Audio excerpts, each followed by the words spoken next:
Welcome to the Cotswolds, in the year of our Lord, 1380. This is a land reborn from plague, but seething with a dangerous new hope. Here, we ask a simple question. What is the price of a man's freedom? And what is he willing to risk to finally claim it for himself? The Lord's Domain holds 200 acres of prime Cotswold wheat. For Alaric's family, the harvest begins before the sun has truly risen. A barley bannock, 150 grams of dense vital energy for the day. The whetstone sings on steel, a ritual of grim, unpaid obligation. His turned shoes, a rare luxury, are a gift from a dead man's feet. 30 families from the village converge, bound by the law of the manor. Alaric's gaze holds the weight of a lifetime of such mournings. But in his son's eyes, there is only simmering, youthful resentment. Reeve Godwin, the Lord's manager, awaits his unwilling workforce. His hazelwood tally stick is the village's ledger of debt and duty. They stand before him, a silent assembly of the Lord's property. His limp is a reminder of an old injury. His authority is not. His calculating gaze settles on the youngest and strongest of the men. A serf's survival depends on avoiding the Reeve's unwanted attention. With a gesture, the day's boon work, compulsory labor, is commanded. They move as one, their sickles ready to claim the Lord's wealth. The rhythmic swish of steel through straw begins, a sound of the season. Alaric's movements are efficient, honed by 30 years of harvest. But his son Edmund works with a deliberate, insubordinate slowness. From above, the field is a great machine, powered by human muscle. Under the rising sun, the body's water is the first tax paid. The women follow the reapers, binding the cut wheat into sheaves. A burn scar, the common mark of a life spent by an open hearth. The reeve patrols the edge, his eyes measuring pace and effort. His focus narrows, the boy's slow rhythm is an open challenge. Each swing of Edmund's sickle is an act of passive rebellion. Godwin halts. His stillness is more menacing than any shout. A subtle change in rhythm ripples down the line of workers. He pulls a sharpened stylus from his belt, his face a hard mask. He lifts the tally stick, the instrument of manorial discipline. A single sharp scratch, a demerit recorded, a punishment promised. Alaric sees the act. His heart freezes with cold, familiar fear. His expression is a silent scream of paternal panic and fury. He attacks the wheat, trying to work for two men at once. A furious glance commands his son to obey, to submit for now. Edmund meets his father's glare, and his pace slows even more. The reeve gives a curt, satisfied nod and continues his patrol. The silent war is over. The only sound is the cutting of wheat. Isolde's hand clenches on a sheaf. She has understood everything. A small, furtive act of solidarity in the oppressive heat. The water is warm, but it cannot cool the fire in his gut. By mid-morning, the Gloucestershire sun beats down without mercy. The worker's shadows shrink, offering no respite from the glare. His defiance is costing him, sweat stinging his eyes. Chaff and thorns leave a red latticework on his sunburnt arms. Alaric does not stop. To stop is to invite the reeve's eye.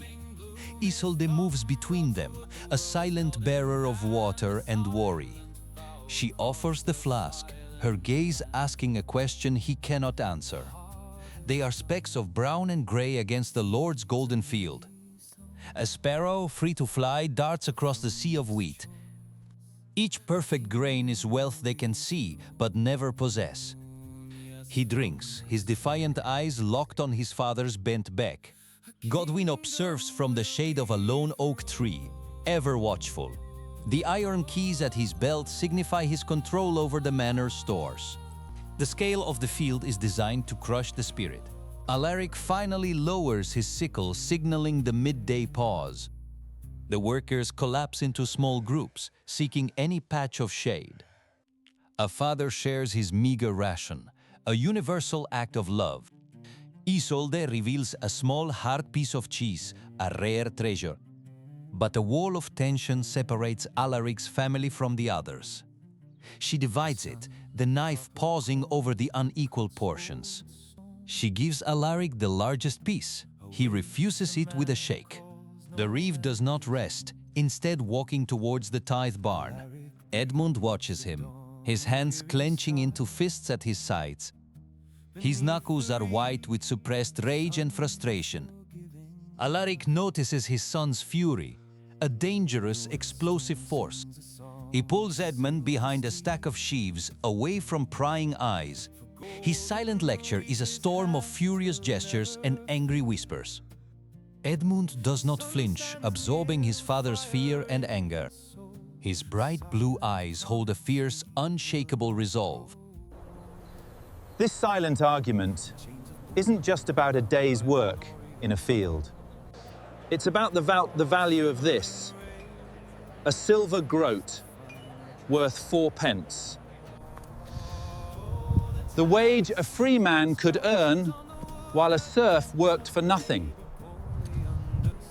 And for that wage, a young man like Edmund would risk everything. Edmund ends the argument not with words, but with an action. He reaches into a small leather pouch tied to his belt. He holds out his hand, revealing what he has hidden inside. It is a small, crudely carved wooden sheep, a token. Alaric's face slackens, the anger draining away, replaced by shock. He looks from the token to his son's unyielding face. From a distance, Isolde watches, knowing this is the true crisis. The father's mind races, trying to comprehend the object's meaning. A slight nod from Edmund confirms his father's wildest fear.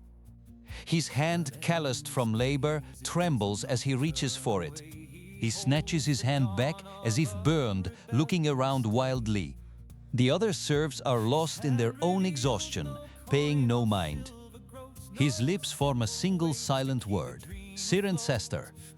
Edmund hides the sheep. The offer is real. The choice is made.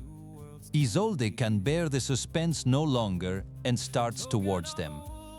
A bead of sweat traces a path through the grime on Alaric's cheek.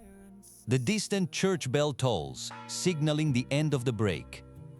Alaric gives his son one last look, a gaze of pure terror. The reeve reappears, his sharp eyes sweeping across the field. Alaric scrambles back to his place, avoiding Godwin's stare. For a moment, Edmund stands alone, a man between two worlds. Around him, the serfs rise stiffly, their brief respite over. His mother reaches him, her hand a silent, pleading weight. Her eyes beg him to reconsider, to stay, to be safe. He removes her hand gently, but with an air of finality. He returns to the line, but his rhythm is now transformed. His sickle swings with the power of a man working for himself. Alaric works beside him, his mind reeling with the implications. The setting sun casts long shadows, turning the field to gold. The Lord's wheat is cut. The day's boon work is complete. A small price paid for the Lord's profit, a drop of blood. Godwin makes his final marks, his accounting of their labor. The weary workers gather their tools for the long walk home. They leave the field in a slow, shuffling procession. But Edmund deliberately hangs back from the main group. He falls into step beside the limping, surprised reeve Godwin. Godwin glances at him, his brow furrowed with annoyance. The boy says nothing. He simply meets the reeve's gaze. It is a long, unwavering stare, an unmistakable challenge. The reeve, for the first time, is the one to look away. Edmund walks on, his posture straighter than it was at dawn. The last light of day bathes the village's thatched roofs. Alaric and Isolde arrive at their crack-frame hovel. Edmund follows, ducking his head to enter the low doorway. Inside, the single room is dark, with a hard-packed earth floor. Isolde moves to the central hearth, coaxing the embers back to life. She hangs a clay pot over the flame to heat the evening pottage. The family moves in the cramped space with a practiced, weary silence. Alaric sits on a low stool, staring into the growing fire.